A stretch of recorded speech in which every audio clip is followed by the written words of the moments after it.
Good evening, everyone, and welcome to the Berea City Council meeting, Tuesday, October 3rd, 2023. I'll call the meeting to order. Madam Clerk, please let the record reflect that a quorum is present. This time, I'll call on Steve Cottle to lead us in the invocation and Pledge of Allegiance. Steve? Would you pray with me? Heavenly Father, we thank you for today. We thank you for the many blessings of our city. We thank you for the work that's put in front of us. Lord, be with us tonight as we go through this agenda and give us the wisdom to know the right decision and the courage to make those.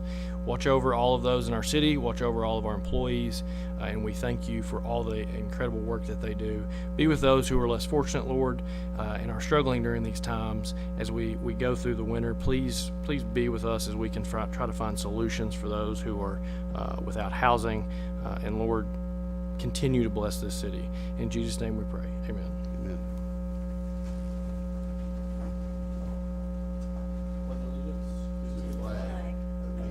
States of America, and to the republic for which it stands, one nation, under God, indivisible, with liberty and justice for all.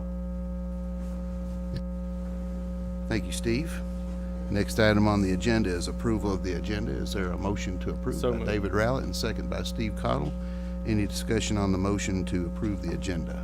Seeing none, I'll request a voice vote. All in favor of the motion to approve the agenda, please say aye. Aye. And all opposed, please say no. The agenda is approved. Next item on the agenda is approval of the minutes from our September 19, 2023 meeting. Is there a motion to approve? By Jerry Little. Is there a second by Steve Cottle? Any discussion, corrections, or changes that need to be made? Seeing none, I'll request a voice vote. All in favor of the motion to approve the minutes from September 19, 2023, please say aye. Aye. And all opposed, please say no. The motion carries and the minutes are approved. Next, we're glad to welcome back Kent Gilbert from the Madison County International Committee to give us an update. It's been a while since we've sent a delegation to Japan, but there have been a lot of good things going on during that time. Kent, welcome. You have the floor. Thank you. Thank you all. Glad to greet all of you all, as well as our illustrious clerk and many of her companions. Thank you all for showing up and help her out with her work. I wanted to share with you just a few slides. Madison County International Committee is your agency that works between the City of Richmond, City of Berea, and the county, Madison County Fiscal Court to create an opportunity for exchange and friendship. It's 35 years in the making, and I have at the end of my little presentation here a chance to share with you a plaque that Hokuto City, our sister city there, has sent to us. They went to sleep, so give it a second. Oh, all right. Just like on Sunday morning. Just you give them 5 minutes and they go to sleep. After we were shut down, as you know, from the pandemic, and so we were out on a long 3-year hiatus until November of last year, when I think many of you were present, and the mayor of Hokuto City was able to come with many city officials then, and wanted to regenerate and renew our commitments and our ability to be with one another. And so I've got a few pictures to show you of that good time. I see the Hitachi machines are warming up, and part of that, several new initiatives began, and we are resuming as of Monday. Our new delegation from Madison County will be going to Japan. Mr. Councilman Jim Davis will be helping lead that group. You'll see up there, here's some pictures from that time. You may recognize some faces. See if we can, there we go. We have not been idle during those years, although we were shut down. We've started very fast. We have initiated a new high school exchange program that began with Koryo High School in Hokuto and Model High School in Richmond. On October, Friday, they will send 20 students over. We've already received in March, we've already received the first batch of Japanese students to Richmond. Berea, not to be left out, prior to the pandemic had started a new exchange with Yamanashi Gakuen High School, a different high school in the area, and doing a homestay for their English language immersion students. We were able to restart that. It was a lot of work, thanks to our wonderful city and officials and everybody who worked so hard, especially the volunteers at Berea Community School. 40 students came for a almost 2-week immersion. You'll see some pictures of them as well. This is the pictures you see here are from the signing of the agreement, the 35-year renewal agreement. from all the heads of the various government agencies. In May, I was able to travel to Hokuto on your behalf, meet the mayor in his office, and he's showing off that signed agreement there. The previous mayors that many of you may have met are on the wall at City Hall in Hokuto, and of course was able to sort of enjoy some of the many beauties of Japan in our sister city. We are going to be taking 14 Madison County representatives. We'll leave very early in the morning on Monday. We will travel about 30 hours and then be able to spend about 10 days with our sister city. So I'm very much looking forward to that and wanted to just let you know that things are moving and that many new things have begun. As I said, the high school exchanges are now flourishing. We are working to renew our elementary school art exchange, and both communities have worked now with various electronic platforms so that even elementary school students who are too young to travel will be able to have buddies back and forth, exchange art and letters. Google Translate is our friend, as is a lot of possibilities for video exchange in the classrooms. So I wanted to let you know that that is happening, and also to say very excitingly, when they were here in November, all of the city tourism agencies signed cooperation advance agreements. In May, when I was able to go, we began initial conversations to have a spring cherry tour that would leave from Madison County, be open to anyone. You wouldn't have to be a delegate or selected by any other entity.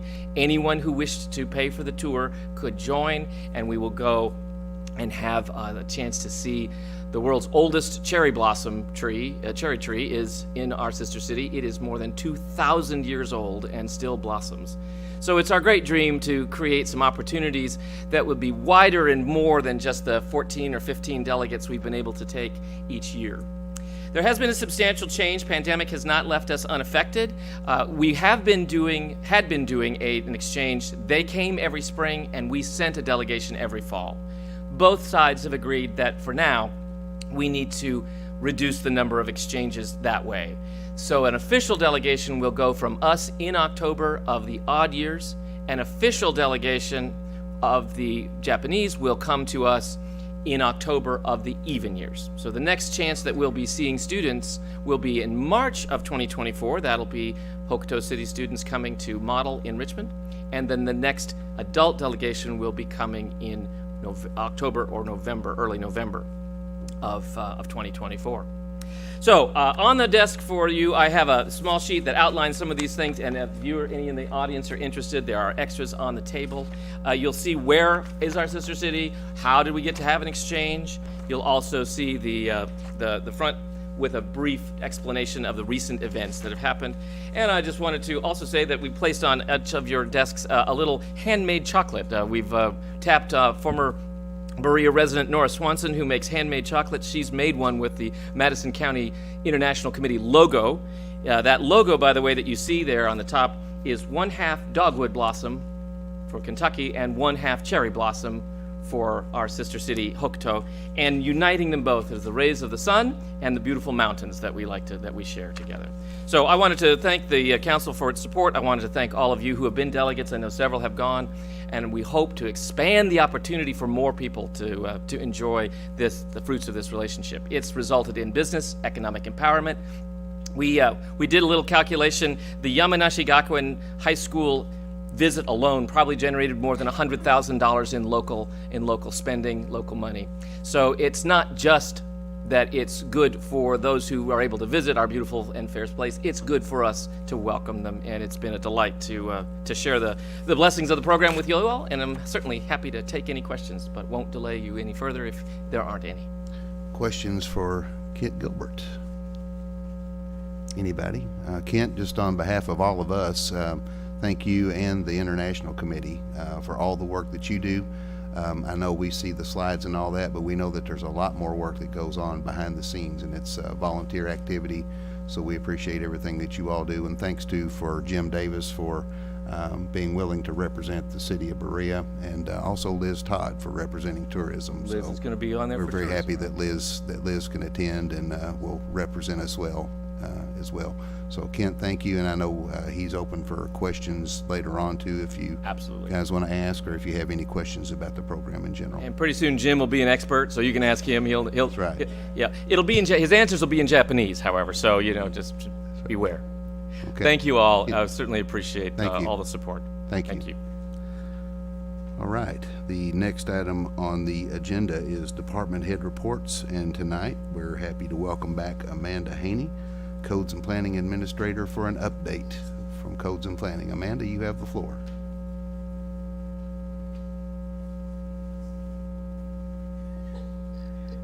Good evening. So just as a follow-up to Kent, I will say that I was privileged enough to be one of those delegates for the International Committee, and such a great program, such a wonderful trip. You guys will have a great time. Yep. Again, thank you for allowing me to have just a few minutes. Quite a lot going on in Codes and Planning. But I will assure you that I'll try to stick to about 10 minutes. So I first want to update you on how OpenGov is going. So we went live July 5th. Since that date, we've processed over 450 applications. So in a 3-month period, 450 applications, taken in over $118,000 in revenue without any issues. Of course, not all of that comes through the codes office. So that includes our, of course, from the codes office, our permitting, code violations, but also business licenses, contractor registrations, and utility billing signups. So Kevin Howard from the utilities said that he does not want any recognition for his part in OpenGov. But I do want to particularly thank utilities for working with us. Finance has worked with us. Public Works has worked with us. So that was not something that they decided to sign on to, but because it helped to function well, to be able to get those approvals, that those departments really have worked so well with us, and I really think that overall it's going well for all the departments. What it does, as I've told you all before, is it offers a service to our citizens and our contractors that we've just not been able to do in the past, and that is to allow them to apply for those things through one online portal, but also to just track, see where they are, the transparency of it.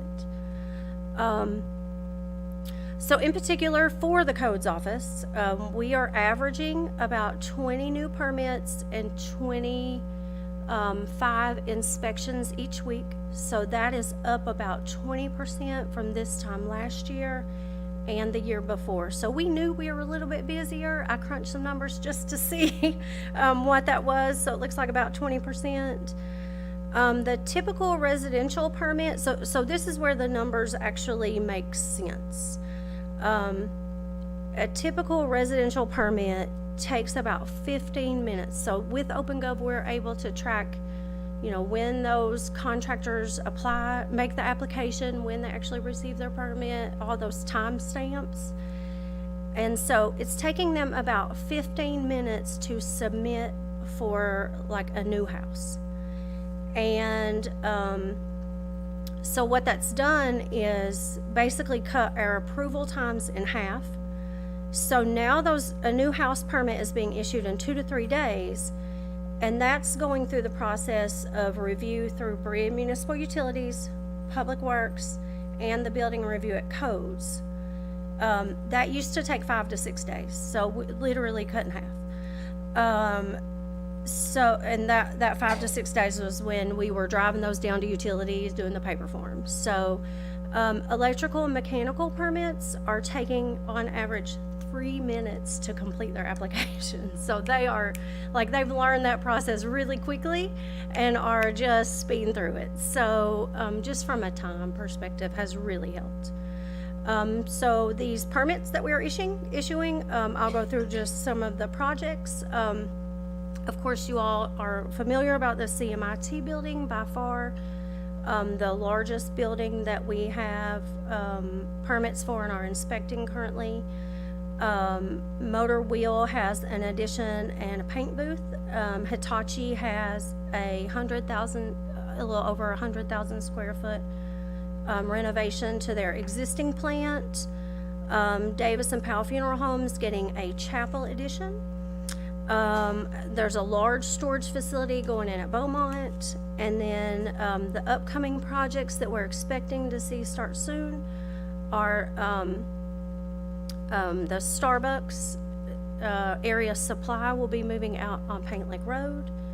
Several small renovations for package stores, as you probably anticipated, and a couple more storage facilities that have just recently been submitted. For housing developments, probably familiar with Harvest Commons. They're wrapping up. That was a 140 unit apartment complex at Beaumont. They are currently working on 41 townhouse, they're about to begin construction on 41 townhouses on the corner of Oak Street and Morning View. Currently working on duplexes at Stony Creek. We just approved 40 single-family lots to start construction of the homes in Stony Creek. We just approved the roads and infrastructure construction for 102 house lots, additional house lots at Stony Creek, and 112 unit apartment complex at Stony Creek. So as you see, that's where most of our development is happening. And good news for us, because we're going to need him. Brian Maniscalco, currently our residential building inspector, just passed his B2 commercial building inspector's test. So he is, I would have had him come, but he's on vacation this week. But we're thankful and happy for him. We are working to wrap up the stormwater design manual with Thoroughbred Engineering. So that's the update to our stormwater regulations.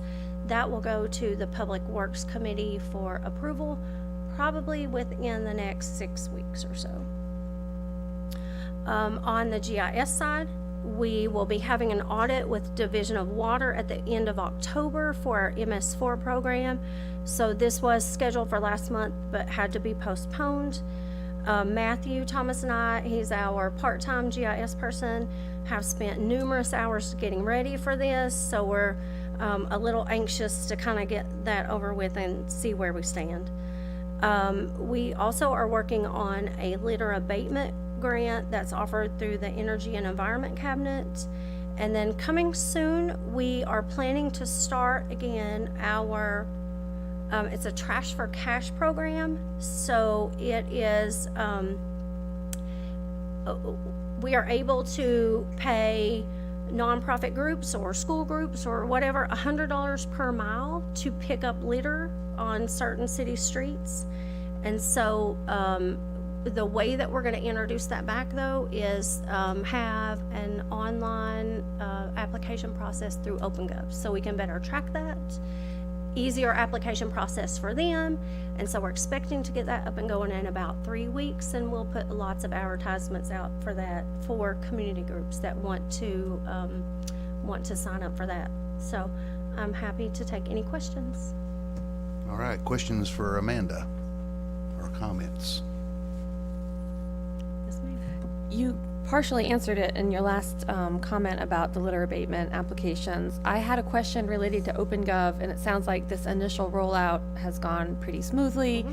Are there other kind of places where you see OpenGov being a useful tool for your office, or are you at the maximum of what you need right now with that service? Nope, we will continue to work on it. So of course, building permitting, any kind of land development permitting, we wanted to roll those things out first. But it will end up being a good way for us to track a lot of things. So things like bonds and letters of credit for subdivisions will be tracked through that. We can easily send out letters to people. So it really is we will continue. So right now we're doing bi-weekly kind of work sessions to continue improving on what we have now. And that's just an in-office thing. Thank you. Other questions or comments for Amanda? I'll make just a couple of quick comments, Amanda, just to make sure that everybody knows. She mentioned Brian's training and certification, but also Amanda, for the last 4.5 years, has really been at the forefront of encouraging training, making sure that her staff is trained and has the opportunity to take training classes, and everybody's been taking classes through the Kentucky League of Cities in addition to the certifications. And then also compliments on OpenGov and for the overall commitment of the Codes and Planning Department to be business friendly while still ensuring that we have safe structures in town that will endure the test of time. So sometimes that's a hard thing to balance, but y'all are doing a really great job at it, and I applaud you for that. So thank you for your comments. And one more chance, any comments or questions for Amanda? All right, thank you, Amanda. Or Cora Jane? Yeah. Cora Jane has one, Amanda. Don't go away yet. You're not off the hook. Oh, you can walk. I was just gonna say, from what I hear from some developers, you all are doing a great job. So Thank you. just wanted to pass that on. Thank you. Okay, thank you, Amanda. Would any other department heads like to address the council? I'll recognize Police Major Aaron Boykin, who's with us tonight. Aaron, you have the floor. Mayor, council, good evening. Today I'd like the council to consider 2 separate aggregate purchases that we'd like to make that are within the budget that was approved. The first purchase is for rifles, slings, and sights from Keesler Supply for a total amount of $55,123.60. These purchases will not put any lines over budget, and we estimate that we will get $7,150 back in trade for our old equipment, and Keesler does have a state contract for this. The second is approval for the upfitting of our 3 new Dodge Durangos. We would like to use L&W emergency equipment. The total to upfit the 3 vehicles is $52,752.72. This was budgeted for and will not take us over budget. L&W also has a state contract. Okay, so we'll do those separately, and is there a motion to approve the aggregate purchase of rifles, sights, and slings from Keesler's Police Supply in the amount of $55,123.60? So moved. By Mr. Codler, second by Jim Davis. Any discussion on the motion? Seeing none, I'll request a voice vote. All in favor of the motion, please say aye. Aye. All opposed, please say no. Motion carries. So you're approved for that, Aaron. And the second one request was, is there a motion to approve the aggregate purchase of 3 vehicle upfittings from L&W Emergency Equipment for a total amount of $52,752.72? So moved. By David Rowlett and a second by Teresa Centers. Is there any discussion on the motion? Seeing none, all in favor of the motion, please say aye. Aye. All opposed, please say no. Motion carries, and you are approved, Aaron. Thank you. Thank you. We appreciate your support. All right, thank you. Any additional department heads that would like to address the council? All right, seeing none, we'll move forward to public comment. Would any members of the public like to address the council? Okay, Mrs. Workman? If you'll come up and state your name and address for the record, and I won't go through the rules, Mrs. Workman, because we see you frequently. Yes, ma'am. You have the floor. After last month's, the vote taken last month regarding the utility strip planting, I went home and I was thinking about it, and I have a couple of questions. Does that mean the places that have plantings now have to take them up? And the second question is, for those, there are many streets in Berea that have no utility strip. Our property goes right to the curb. Is that fair game? Can we plant in that spot? Mrs. Workman, this is a comment period, but if you'll get with me after the meeting, I'll get you an email address for Rose Beverly and get Okay. you and a phone number. You can contact her and she'll be glad to answer those questions for you. And I thought that this was a good example of why it would be good to return to public comment. I know it might mean, if you limit public comments to 3 to 4 minutes, it might mean that council meetings would go late, but it wouldn't necessarily mean they'd go very late. And I think it would give citizens a sense that they do have some input before the fact as well as, after the fact, it's no good. So that's my thinking about that vote. Thank you. Thank you, Mrs. Workman. Any other members of the public like to address the council? Okay, seeing none, we'll move forward. Tonight, I will be covering both the city administrator's report and the mayor's report. And I want to begin, I'm going to kind of reverse the order that I planned because we have a good number of folks here from the senior citizens that are here visiting with us tonight. So welcome to you all especially. We really appreciate you being here. One thing that we wanted to do is not long ago, we found that there was a need. The acoustics inside the Senior Citizen Center were not that good. And that kind of got circulated, and we had a local contractor that volunteered his time and his equipment and didn't charge anything to go in and put in the acoustic panels, I think is what they're called. And from what I understand, that has really helped with the acoustics inside the Senior Citizen Center. So we wanted to recognize the contractor tonight for generosity, and we normally don't do anything like this. So for creativity, I'm not real creative, so I had to rely on Robin to help us with the creativity. On Robin, how could we recognize that really a selfless and important act to help our Senior Citizen Center and to give back something to the community? And Robin came up with a real nice certificate of appreciation. And I don't think we've ever done this before, but tonight I would like to present a certificate of appreciation to Ricky Klontz in recognition of his valuable contribution and hard work within the City of Berea's Intergenerational Center. And Ricky, we would like to present this to you today, and maybe we'd like all the senior citizens that are here that are regular participants at the center, if you'd like to come up and we'll try to do a photograph. Maybe Liz or Danny or Donna will get you to do that. Ricky, if you'd come forward.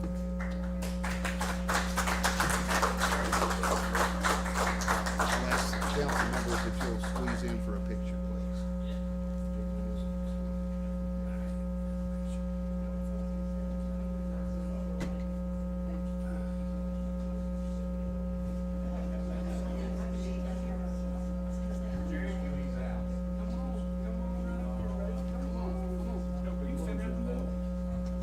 Okay.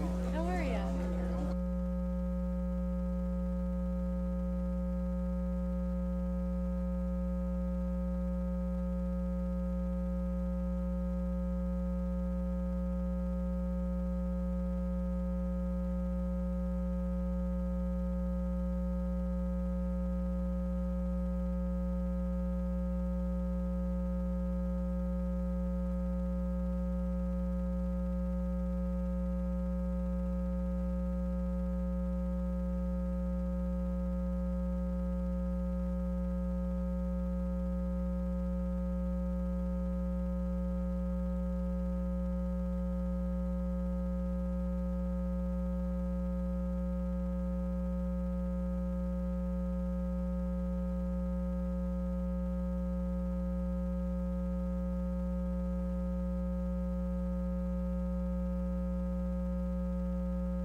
Lisa Edwards is the director at the Senior Center, and I did something I really probably shouldn't have done. I put her on the spot a little bit, but I'd like for her just to take a minute to talk about the Senior Citizen Center, where it is, some of the activities are there, what the hours are, and for people who are interested in participating in Senior Citizen Center activities, how you can access those services. So Lisa, if you wouldn't mind sharing with us just for a couple of minutes, maybe we can direct people to you that may benefit from the programs that you offer at the Senior Center. You have the floor, ma'am.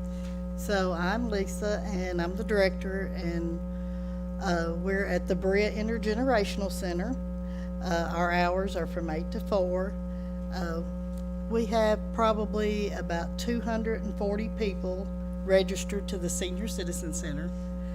They come in and they have exercise, activities, crafts, We go on trips. We also serve lunch. At 11:30, you can come in and eat lunch. We also have a meal program where we deliver meals out to, I'm thinking, we have about 80-something people we deliver meals to every week.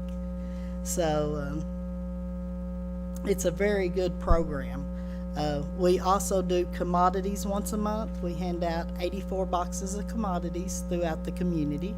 The Berea Police Department came down and helped us with commodities last month, and we always appreciate volunteers, and we're always in need of volunteers. I have a wonderful group of seniors that comes, and we're so very proud of them. So, and we really do appreciate what Ricky done for us, because it is so much better for them. So, and anytime anybody wants to come and visit, come down and visit us. They'd love to have you. Thank you. Thank you, Lisa. And thanks again to Ricky. Ricky said doing things like that is easy, to give back. So we appreciate his generosity for all of you, and all of you for being here to support the Senior Citizens Program, and to thank Ricky. So thank you very much. Moving on with City Administrator and Mayor's comments. A couple of things to mention to you. One is that the Boonway Yard Sale is this weekend.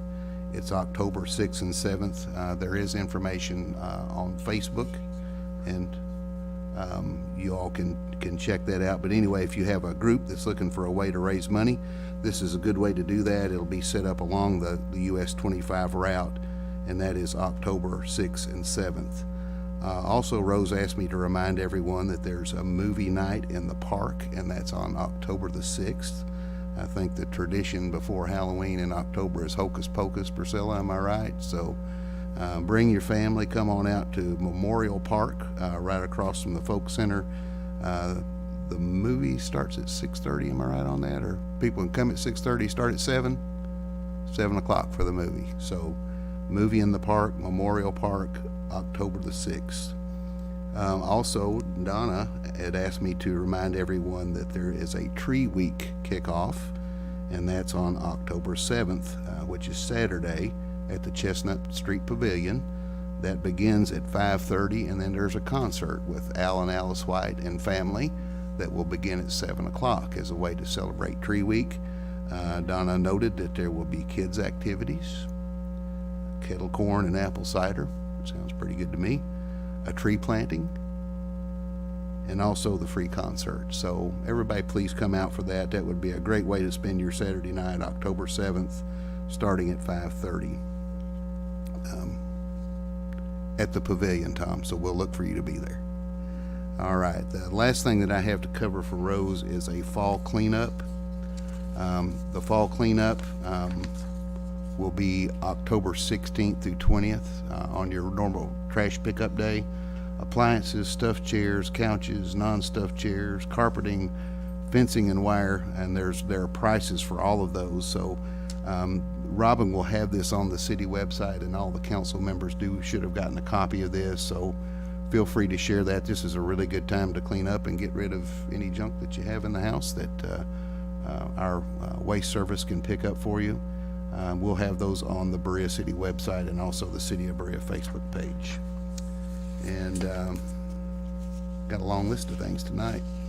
The last thing that I want to mention is a story. I usually don't do a story, but you all have heard the old saying that somebody would give you the shirt off their back, right? We had a good example of that with Ricky Klontz tonight. Somebody that'll put themselves before others and give you whatever they got. And good example of that, last week we had a joint proclamation for Breast Cancer Awareness Month. October is also Breast Cancer Awareness Month. And the story is we were at Millstone Park with Mayor Blythe and Judge Executive Reagan Taylor, and I mentioned to Judge Taylor and Mayor Blythe that I didn't have a pink tie, or I'd have worn a pink tie. So Reagan Taylor took this tie off of his neck and gave it to me, and I told him I was going to wear this tonight. The point is that this is Breast Cancer Awareness Month, and it's got a little bit of pink in there. I don't know if you guys can see that or not. So I appreciate Reagan's generosity, but I also use it to make the point. I'm not going to read the proclamation, But the gist of it and the two key points is that we urge all women to practice monthly self-exam and all women over age 40 to have a yearly mammogram.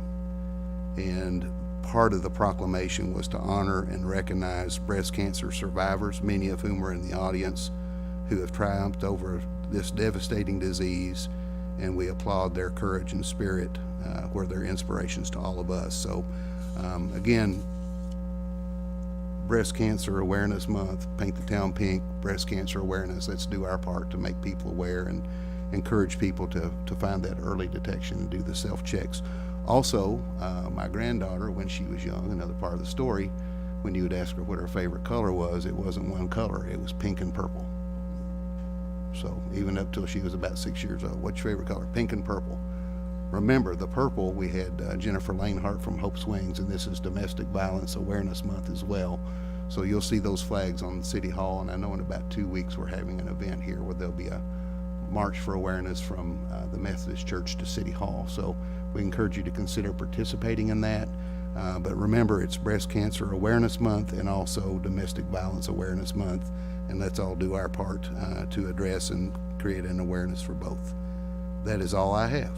And we'll start with the representative of the Berea delegation to Hokuto City, Jim Davis. Jim, you have the floor. Sayonara. Now, that's all I know. On the subject of breast cancer, I don't know if all of y'all know it or not, but the St. Joseph Berea Hospital has a state-of-the-art mammography center there, so you don't have to travel to Richmond or Lexington to get that done. So would encourage all ladies to take advantage of that, and men too. Some men have breast cancer. Lisa, thank you for your group and what they do. Thank you to Ricky Klontz for what he has done. He has left the building. And Amanda, thank you for your report. You're doing a good job. Thank you. All right, we'll move right on down the line to Teresa Centers. Teresa, you have the floor. Well, Ricky must be modest. He's left, and we can't thank him enough. And Amanda, we do thank you for your report. We're going to just be repeating ourselves all night. Good to see senior citizens here. Come back all the time and visit with us. And Jim's modest, but I'm grateful to his family for that center over at Berea Hospital. Keeps us all at home. And Sean, your department is selling T-shirts again this year? Okay. 10th year, he says, in case anybody couldn't hear that. They're available just at the fire department? Okay, or you can order them from their website. But anyway, thanks, everybody. All right, Katie Startzman. Katie, you have the floor. No comment. Thank you, Katie. David Rowlett. David, you have the floor, sir. Just want to take a minute and thank the Allen Company for getting back onto our project out there with the bypass. I also want to caution you, as we don't have an opening date for that just yet, but there's going to be some changes, especially at these intersections and things. Tell your friends, your neighbors, your loved ones to be very careful at those intersections. It's going to take a little adjustment. Hopefully it's going to change some of our traffic patterns for the good, but it will take some adjustments. And then I've also noticed recently with school back in session and things, we have a lot of crosswalking or jaywalking there, College Square area. It's extremely dangerous, and it's not uncommon to see some young person pop out in front of a vehicle there, and so be very cautious about that. And they're going to take the shortest point from A to B, straight line, and that's the way they're going to do it, but we have to be very cautious as motorists and citizens. So thank you again for all the senior citizens this evening. They're important to our community, and the facility down there deserves some attention, so thank you. Thank you, David. Next, move to Jerry Little. Jerry, you have the floor, sir. All right, next we'll move to Steve Cottle. Steve. I would just like to say I'm really glad that we got the opportunity to recognize Rick Klontz.